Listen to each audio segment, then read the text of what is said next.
Welcome to the ChangeMakers podcast, produced by cityCURRENT and brought to you by Lipscomb and Pitts Insurance. This show shares personal stories and insight from those who are giving back and making a difference so we can learn and do the same. We cover life lessons, business advice, passion, and purpose. Now here's our host, the CEO of cityCURRENT, Jeremy Park.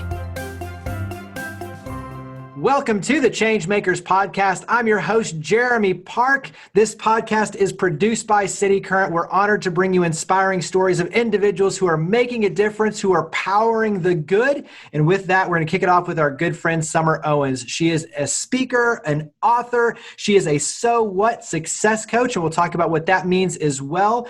Her programs are being used in Shelby County schools and in schools nationwide as the new potential here. So, Summer, let's just start with how in the world are you doing, Summer? I'm doing I think like everybody. I'm doing well in spite of challenges. I am probably more creative than I've ever been in my whole life. And I'm just excited about the opportunities and the things that I'm learning. And honestly, Jeremy, this is right up my alley. Life has been crazy, but so what, and everything that I stand for is about pushing through obstacles and learning how to work through challenges. And so this is just a test of my message. That's a great way to look at it because, so much of your message, to your point, is taking difficult situations and challenges and saying they don't have to define you. You can be successful. And so to your point, yes, this is the perfect example of a challenge that we're all in, and yet we can still find success. And to your point, really being creative.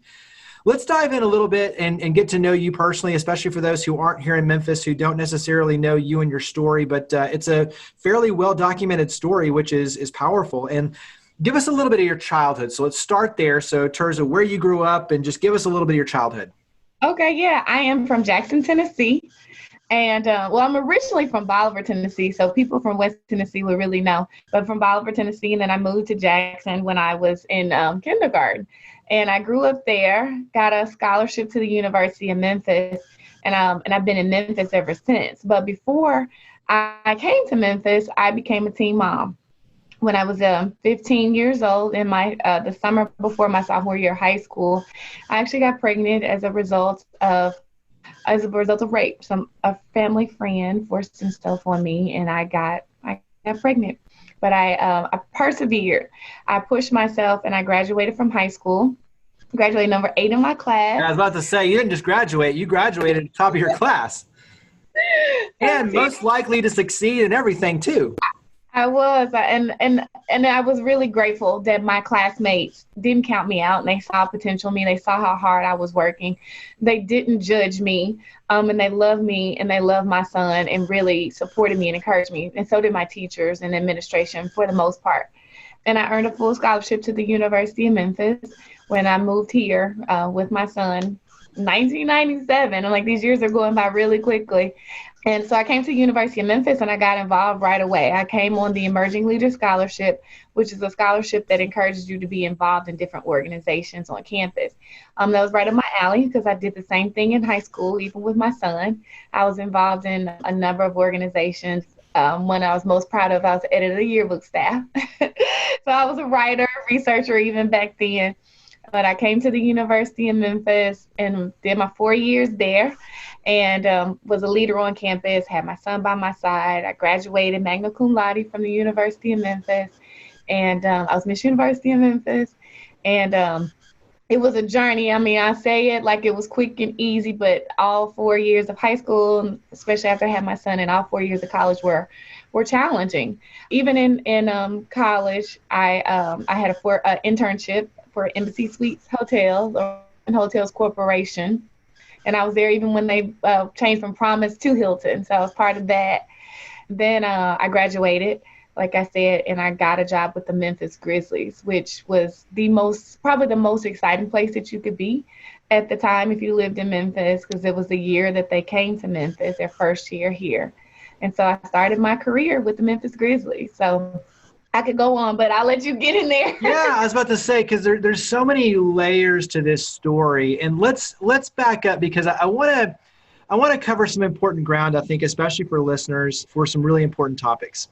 Let's go back to, like you said, someone that you knew, family friend, and the rape.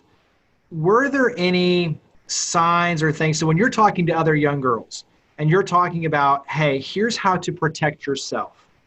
Talk about kind of what you saw looking back, obviously, and if there was anything that you can share as a lesson learned to help other young girls who could potentially be in a similar circumstance. Sure.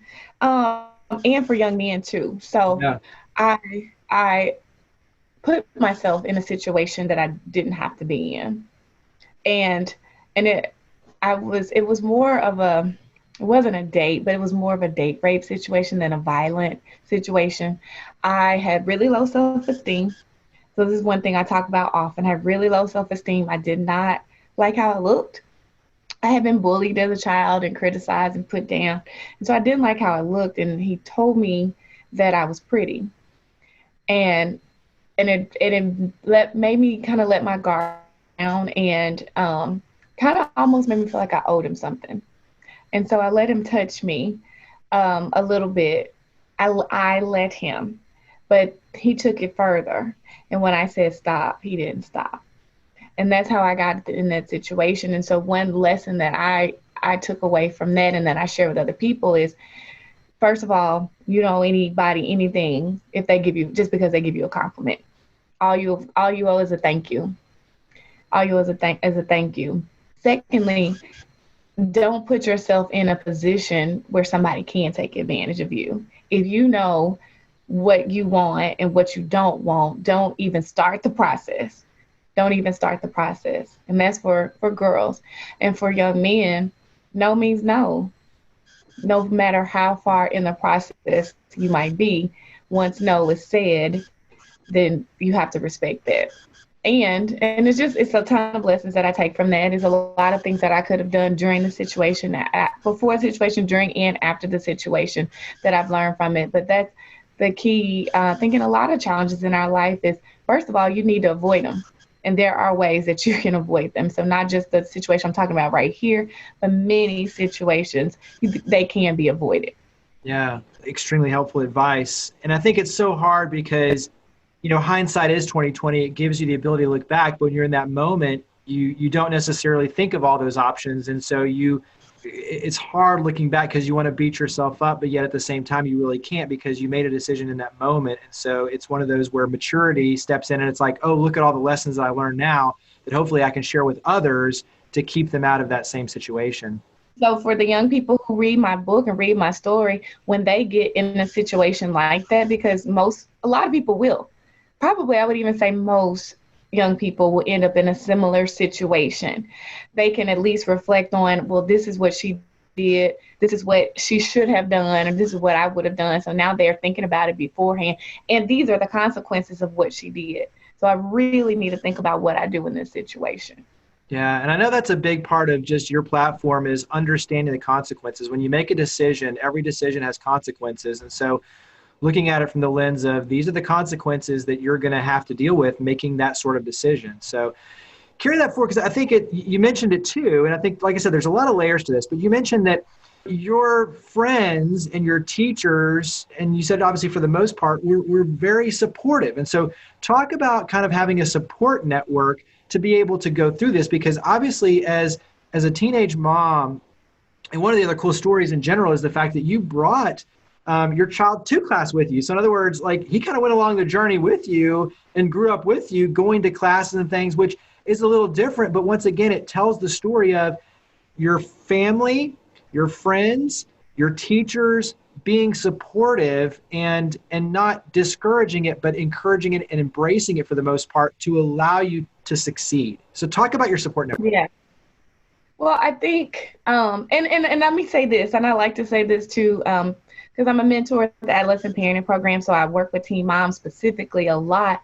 And I tell them, don't get it twisted. I didn't have as much support as people think I had, because I think a lot of people think that people were just like, drop them off, bring them here. No, I took care of my child. And I think the people who did help me, the reason why they did was because they saw how hard I was working. Because they saw that I was working. I wasn't sitting around waiting on somebody to help me.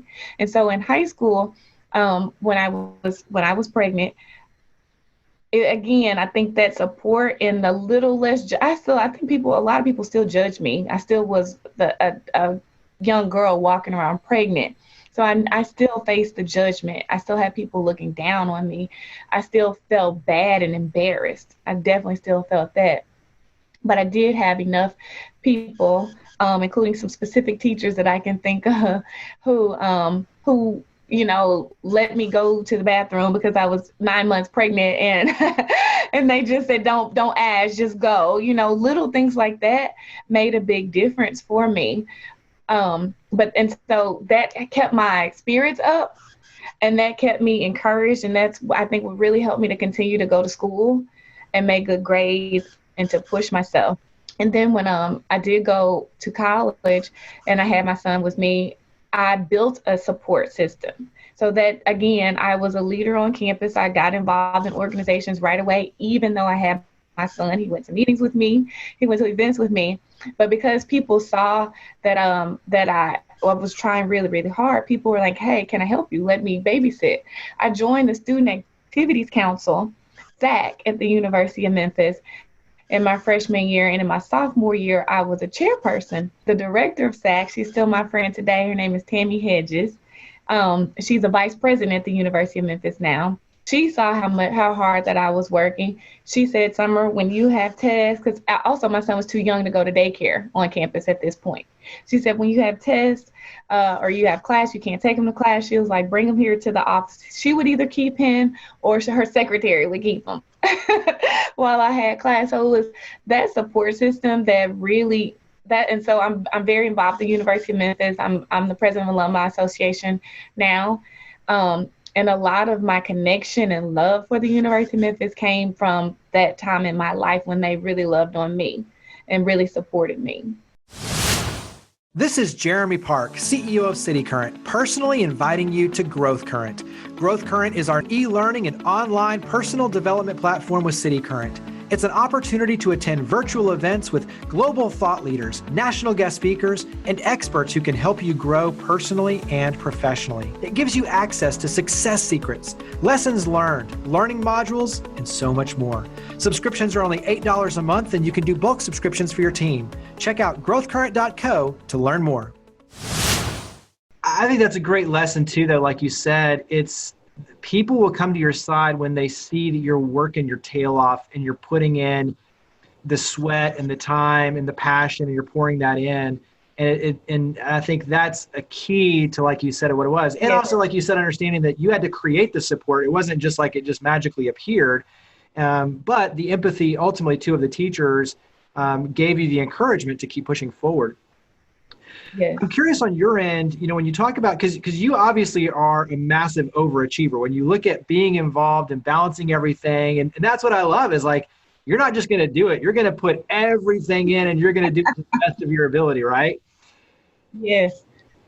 Was that always kind of an innate thing for you, or was it something that really kicked into overdrive once you realized, wait a second, like I've got to, in other words, when did was the switch already flipped at a young age, or did you flip that switch and say, I've got to get my life in order, my career in order. I've got to not just achieve, but overachieve, because now it's not just me. Now I'm responsible for another life to be able to manage at an early age. So I'm curious about that flip of the switch. I think it was innate in me. I think that I always wanted to do well because I've always been a good student. And people always say, Summer, you're really smart. And I'm like, I think I'm decently smart, but more than me being smart, I work hard. I work hard and I study, and that's why I've always made good grades. It's not because it just comes naturally for me. It's because I work hard and I study. I've always liked to be involved, and I've always liked to be a leader. And so even before I had my son, that's who I was. But once I got pregnant, a couple things happened. So one, like you said, it was something in me that said, okay, now I really got to make it. I really got to do well because I got to take care of my son. I was probably like a lot of people, even as a young person, probably judged teen moms and single moms. And because I saw statistically what was actually happening, a lot were on welfare or lived with other people, didn't have the life that I wanted to have. And so I said, no, that won't be me. I'm going to work hard, and I'm going to have any and everything that I want in my life. I'm going to provide for my son, for myself. And so I went into overdrive on that. And to be quite honest, Jeremy, the other side of that was I had so many people judging me and looking down on me and doubting me. And so we talked about the support system I had. I did have people who were supporting me and people who were encouraging me, but I also had a lot of people who were judging me. And so I said, I'm going to show you. What's the best revenge is success, or the best way to to get your I got you is to have success? Yes. And so, I have the negative and the positive motivation, right? So either way it goes, I'm like, okay, you're going to see, I'm going to be so much more than just the girl with the baby. Yeah. And so yeah, that's where it came from. Before we talk about the book, talk about your relationship with your son in terms of going through everything and kind of just how that's created a very different sort of relationship for you two versus where he gets to see you grow up and go to class and work hard to achieve everything you're doing, not being given anything. How has that changed for you two? It's so interesting. It's not, and I don't ever sugarcoat anything. I'm very honest, and I think that's one thing people do appreciate about me and my book. But we did grow up together. We did essentially grow up together and learn a lot. And he was in class with me, but he is a young man. He's a young African-American man who grew up without his father and grew up with the knowledge of how he got here. And I don't think that has been an easy thing for him. And so he is, he's a great young man, but he's still kind of finding his way and figuring out what he wants to do in life. He is a father, and he is a father, and I have two beautiful grandchildren who call me Sunshine, by the way. I'm Sunshine. Yeah. But it's part of the journey for me, too, as I continue to learn and continue to grow, and what it's done for me and watching him and being there for him through, it's been challenging. It's hurtful, some pain there. But it's also given me a lot of knowledge and insight into what a lot of young people deal with. I know my own story and how I felt. Now I have insight into my son and how he feels.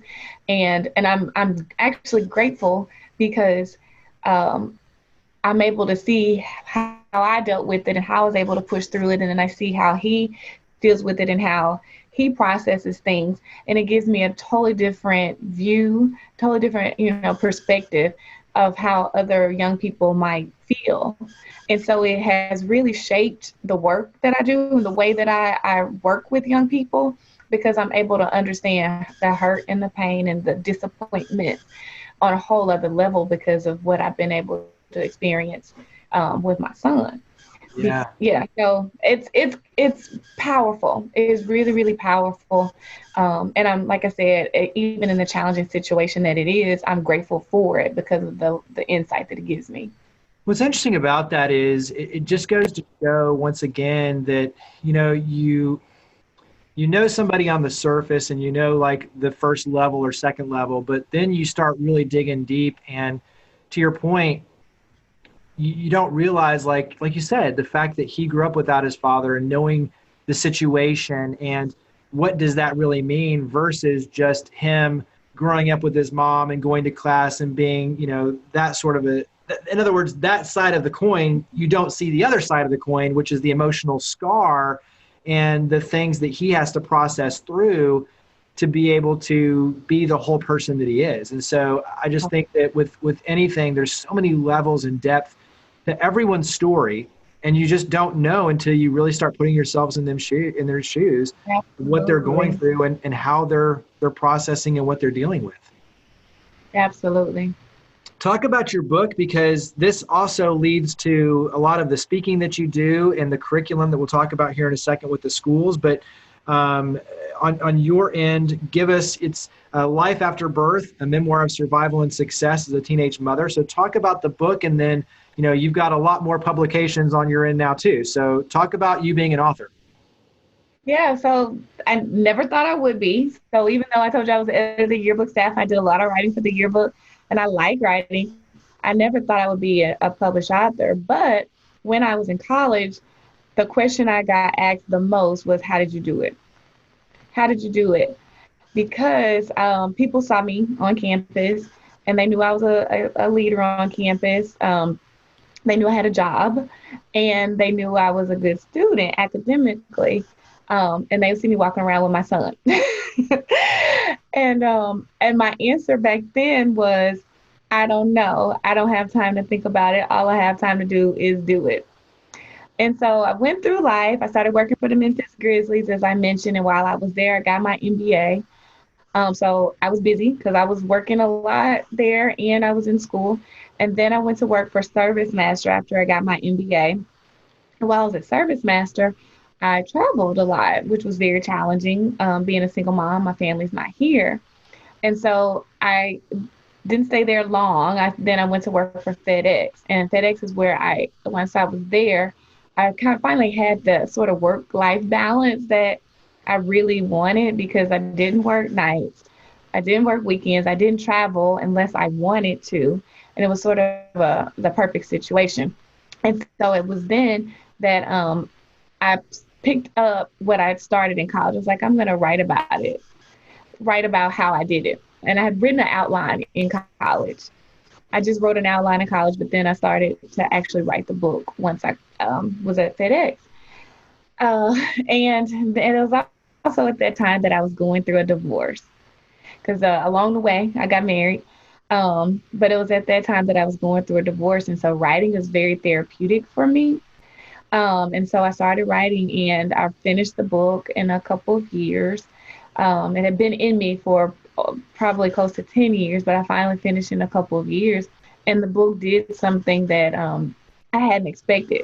When I started to write the book, I was writing it mainly because I wanted teen moms to see that they did not have to drop out of high school, and that they could go to college or get some type of post-secondary education. Because statistically, most will drop out of high school, and statistically, most will not get a post-secondary education.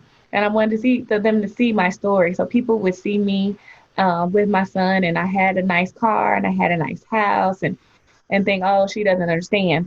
But I wanted them to see my full story, to see me as a little girl wearing my mom's clothes because she couldn't afford to buy me clothes, and the decisions that I made along the way that got me to the place where I was able to take care of myself. And then I also wanted young people to see how I ended up in a situation where I got pregnant, so that they could avoid that situation. And so the book, it was amazing because I just wanted to write it, and hopefully a few young people will read it and be impacted by it, because I love my job at FedEx, and I just wanted to write the book, share the book, and continue my work. But the book just took off. CNN, Headline News picked it up, and the 700 Club picked it up, and it flew me out, and local media picked it up, and schools started calling me and wanted me to come and speak. And naturally, I'm a shy person, but I was like, okay, I want to sell this book. Let me get out here and talk. and it changed my life, because every time I would speak, I would have people, students, teachers, adults, it didn't matter, lining up to talk to me afterwards. And I'm like, what is this? And this was on my lunch breaks. And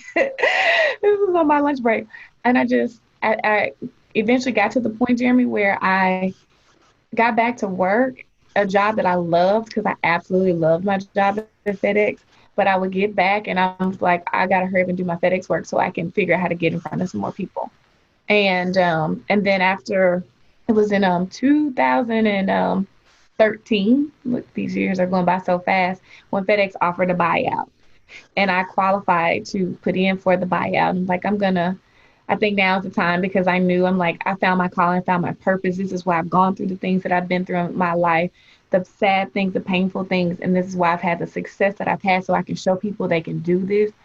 And I said, I I'm at FedEx. I have this great job.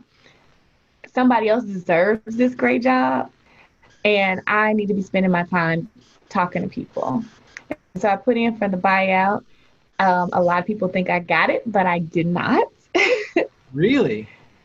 I did not get the buyout, and I never will forget. So Lori Tucker, you may know her. She was the senior vice president. She was senior vice president at FedEx, and I told her this story too. So the day before, or the night before, I found out that I did not get the buyout, and I saw her the next day at the Women's Foundation luncheon, and she came up to me and she said, "Summer, I saw something you posted on Facebook," and my heart dropped because I'm like, "Oh my gosh, I didn't even know you were my friend on Facebook." That was my first thought. And she said, "Did you get the buyout?" And I said, "I didn't." She said, "You're leaving anyway, aren't you?" And I said, "Yeah." And I'm like, "Oh my God, I just told her I'm leaving." It was like my heart spoke and not my head. And I knew at that point, though, I'm like, I think it's time for me to go. And I will say this. So Lori had read my book, and she was very complimentary of it. And so she knew what I was doing. She knew the work that I was doing. And so that's a good example, though, where a month later, I was just have to take that leap of faith, and you had already made the mental decision to go forward with that, and then it was, even though it didn't come to fruition like you thought, the decision was made, and like you said, it was time to take that leap of faith. Yep. So June 5th, 7 years ago, on June 5th, I said goodbye to my wonderful job at FedEx, and I've been a full-time entrepreneur since then.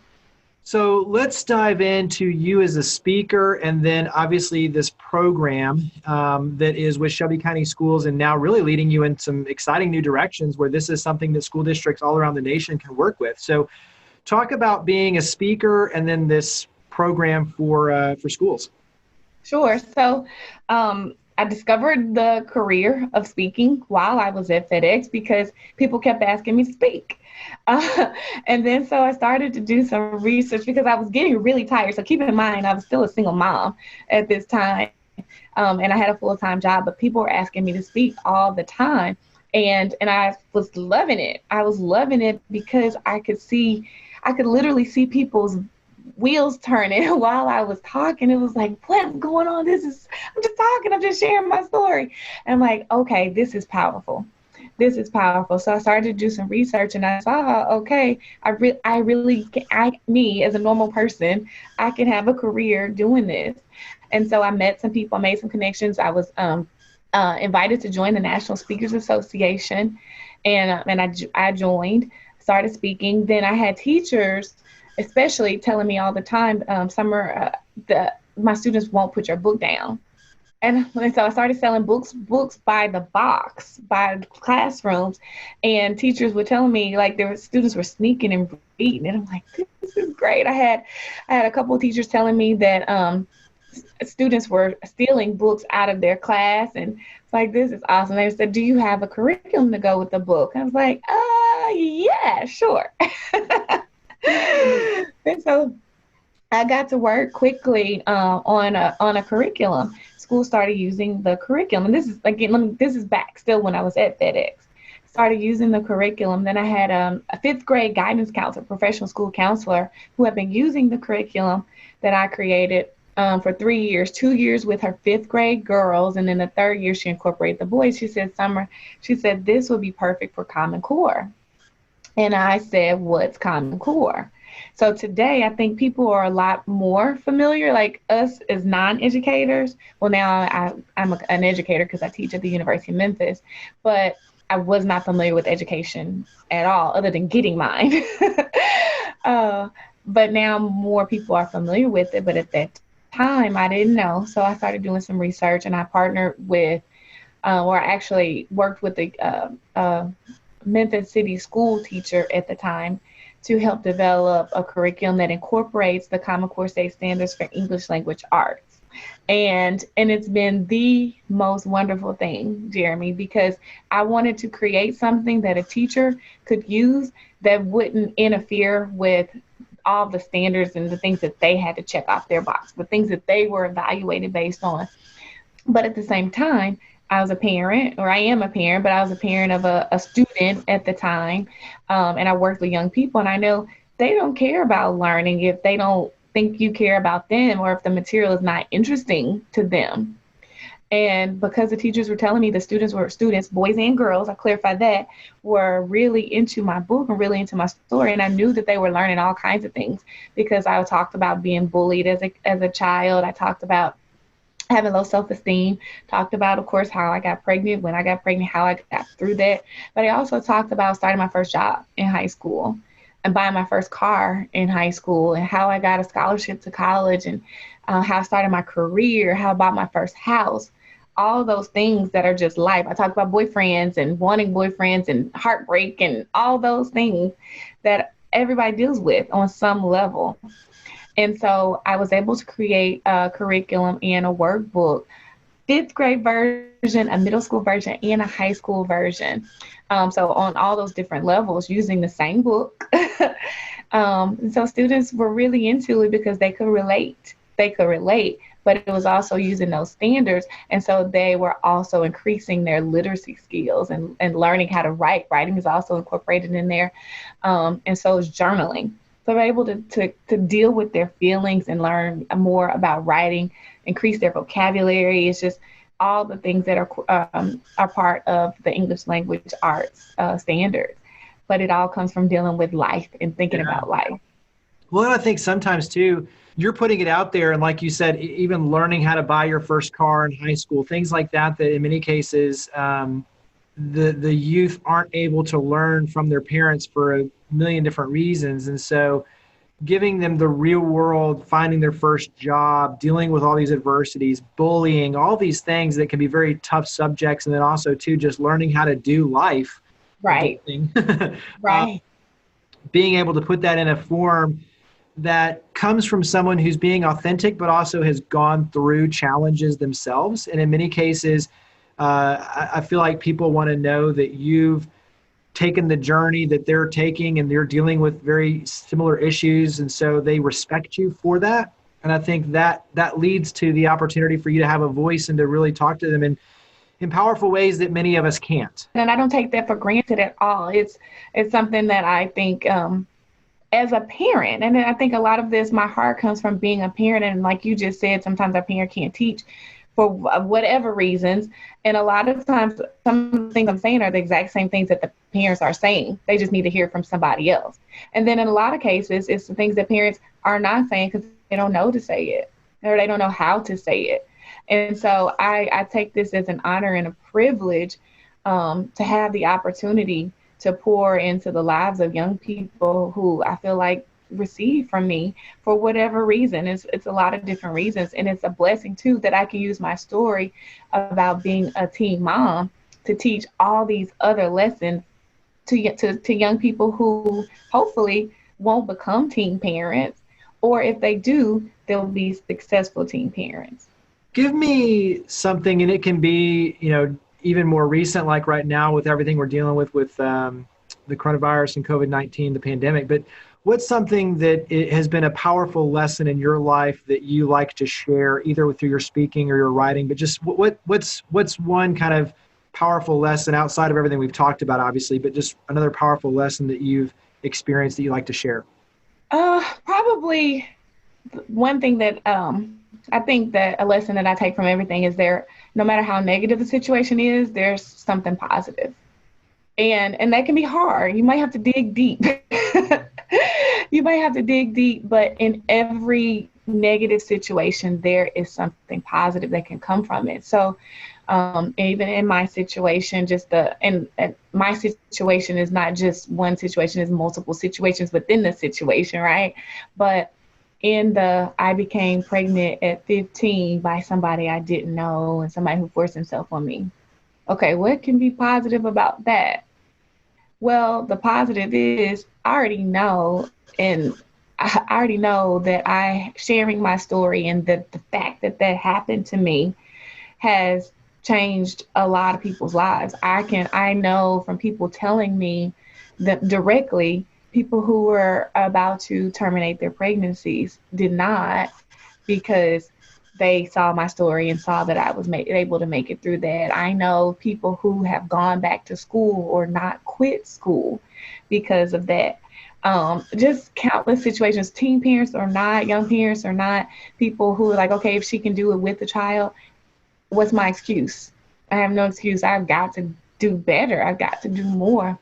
And those are just a few thoughts that are off the top of my head, but I know there are so many other positives that have come from it. And then for me personally, it pushed me. So because of that situation, I am a much stronger person, a much more driven person. And I have this story. I mean, so that story is my whole career right now. Like, that's how I make money. That's how I live because of that story, because it happened. So in our lives, in everything. So COVID-19 hit, Jeremy, I had contracts with schools. Well, they were out the window because I couldn't implement them. I couldn't execute them. Virtual, we have now adjusted to be able to do some stuff virtually with that program. But immediately, no. I had speaking engagements at colleges booked through November, canceled or became virtual, which was less pay, or moved to next year. So all those negatives, but I'm like, okay, where are the positives in this? Well, it's been lots of positives, and hopefully lots of people are finding positives in the midst of COVID-19. And there are tons of negatives. I've lost people. I've lost friends. I've lost family members. And I've lost money. Everybody has experienced loss during this time, and fear and a whole lot of other negative things. But even in that, what are the positives? A lot of people have gained more time with their families, have gained more time to be at home and work on projects at home or work on their businesses. So that's the lesson. To answer the question is in every negative, dig deep and find the positives. What's some advice, either helpful or I don't want to say the best advice, but what's some helpful advice that you've received from someone else? So whether it's from one of your teachers or a family member or a friend, what's some of your favorite advice you've received from somebody else? Probably some of the most helpful advice that I've gotten is everybody doesn't think like you. And so, because there were times when I would get really frustrated with trying to help people, and thinking, and I can even relate this back to being young in elementary school and being a tutor, asked to tutor people. And I would get so frustrated, which is why it's so weird that I teach now. But I would get so frustrated with the person that I was trying to teach, and they weren't getting it. They weren't getting it. And I'm like, I mean, I don't know what else to tell you, and so that did carry over into my adult life, into just thinking that people should think the way that I think. And if it's something that's pretty simple for me, then why is it so hard for you? And that was a piece of advice that I've gotten a couple times from some friends who said, Summer, people just don't see things the way that you do. You think differently. You really do think differently. And so it was helpful for people to say that for me, because it helped me to have more patience and more compassion, and to be able to help people in a better way once I really, really, really internalized the fact that, okay, just because I see it this way, because it comes, more naturally for me, it's nothing wrong with them because they don't see it, just because they don't see it that way and they don't feel that way. And so it has really, really helped me to be, I think, a better person, and be a better helper, because that's all I want to do. My whole life is devoted to trying to help people, and it makes me less frustrated and makes me able to help them in better ways and be more understanding. Yeah, I think patience is something for all of us. Patience and empathy, like you're talking about, are two powerful lessons that everyone could definitely learn in their lives. It will help us all. But let's switch over. We'll talk about, it's kind of a lightning round, so short questions, short answers, just another chance to get to know you a little bit better. But what do you like to do to relax? I like to travel. Let me restate that. What do you like to do right now to relax during COVID-19, where traveling is a little bit difficult? Yes. Anything crafty. So I bought furniture at Goodwill. I've been painting furniture. I've been doing crafts with my granddaughter, just painting canvases, putting things together. So anything crafty. And here lately, I've been trying to do some gardening. I'm not that good at that, but anything artsy, crafty, decorating. I love decorating. So those kind of things are very relaxing and enjoyable for me. Are you more productive in the morning, in the afternoon, or in the evening? Afternoon, really more evening and even late night. So most people who know me and people who follow me on social media, like Summer's posting at 2, 3 in the morning. Yeah, that's not an auto post or anything. That's scheduled post. That's me. I'm up working usually late into the night. So mornings are not my best. Yeah, you and I are on the same thread for that one for sure. What's a recent book you've read? So the book I'm reading right now is How to Forgive When You Don't Feel Like It. And I can't even think of the author's name. I feel so bad. But my counselor, I'm in counseling, and I like to give shout out to counseling because a lot of us don't do that, and we should. Has me reading that book, and it's really helping me because I'm very transparent, Jeremy. I have a lot of challenges in my life, a lot of relationships that are not what I would like for them to be. So that's a book that I'm working on because I'm always trying to be a better person, a more understanding person, a better person. The last book that I just completed though, for like the 5th time, is Think and Grow Rich. Mm-hmm. And so I read that one every year. Because it is a mindset book that is very important for me being an entrepreneur, especially entrepreneur. What's a favorite restaurant here in town? We'll start with Memphis. What's a favorite restaurant here in town? I really like P.F. Chang's, and I haven't been there in a very, very long time, or anywhere for that matter. But but I really like P.F. Chang's. But I don't know. Go-to meal at P.F. Chang's. So now I really like that. It's been so long, I can't remember what it's called, but it's the cauliflower, the buffalo cauliflower. Yeah, that's good. That makes you think you're eating chicken. Yeah. Because I'm trying to be healthier I get that now. and the green beans. They're appetizers and they're amazing. They're really good. Yeah. And I really like the lettuce wraps too. So yeah. All right, I like it. What's a favorite restaurant or place to go outside of Memphis? It's so you're asking that, but I haven't been to restaurants in so long. I'm like, I haven't even thought about restaurants. What's a favorite destination? So what's a favorite city or country, or where do you like to go? Well, this is my new favorite, and I've only been there once. So January, before the world went crazy with COVID-19, I was in Ghana for 2 weeks, in Accra, Ghana. And that was the most beautiful, amazing experience of my life so far. I got to experience all aspects of Ghana. So I got to speak in the village to students in the village. I got to see nightlife. I got to go to the University of Ghana, beach parties, rooftop parties. I got to eat in the homes of 3 different people who were they were in education. Both of them have worked for education, and one was the family of the person that I went to Ghana with. I met some amazing people. I'm still connected to a lot of the people there. My book is in the school there, and I keep getting emails from the teachers there. They're reading with the students, and said the students are loving my book in Ghana. I got to go to the Door of No Return, Cape Coast Castle, which of course was very, very sad and emotional. But it was a very important part of my life, my history, you know. It was just a very well-rounded trip. And I'm just grateful I had the opportunity to go there. So that's the best trip I've ever had in my whole life. Yeah, that's awesome. So what is a favorite quote? And you don't have to obviously recite it verbatim, but what's something that inspires you? A favorite saying or quote?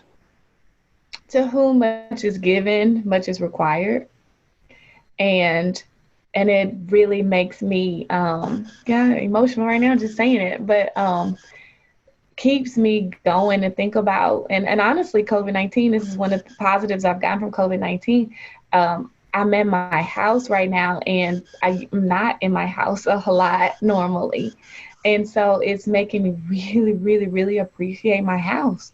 And then not just my house, but all the blessings that I have in my life, all these things that I have in my life that I didn't have as a little girl, that a lot of the young people that I work with don't have and haven't experienced. And I'm really close to my grandmothers. One is 98 and one is 94.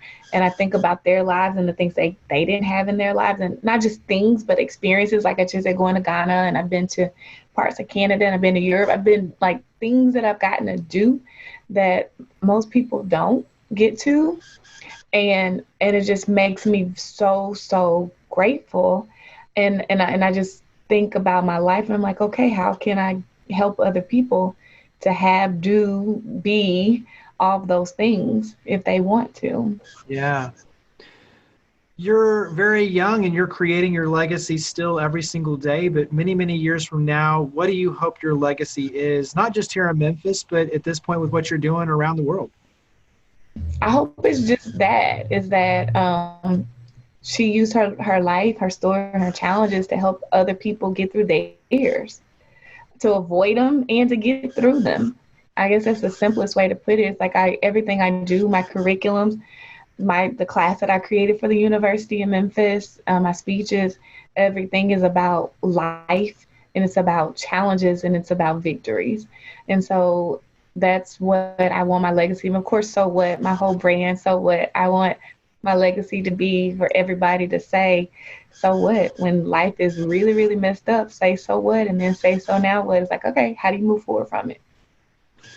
And I love that. So what, it's the S.O. because it also is Summer Owens too. So there's a lot of cool tie-ins with so what. So I love your creativity when it comes to what you're doing in your platform.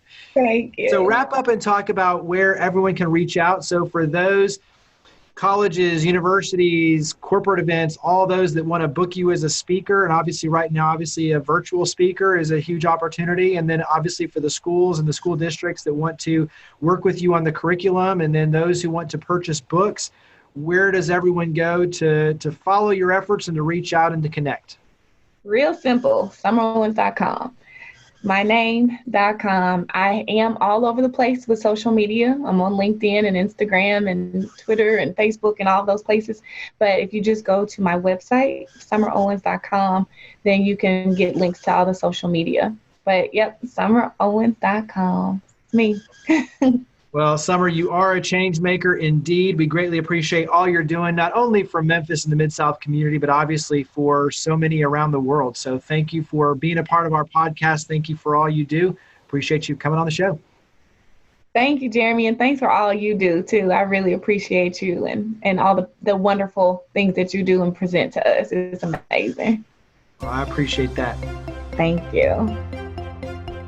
Thank you for listening to the ChangeMakers podcast, produced by CityCURRENT and brought to you by Lipscomb and Pitts Insurance. To learn more about our guests and share your stories of others leading by example, visit us online at citycurrent.com or follow us on social media using @CityCurrent. Please make sure to subscribe, rate, and review our podcast wherever you listen. Now, think big, start small, and act now. Be a change maker.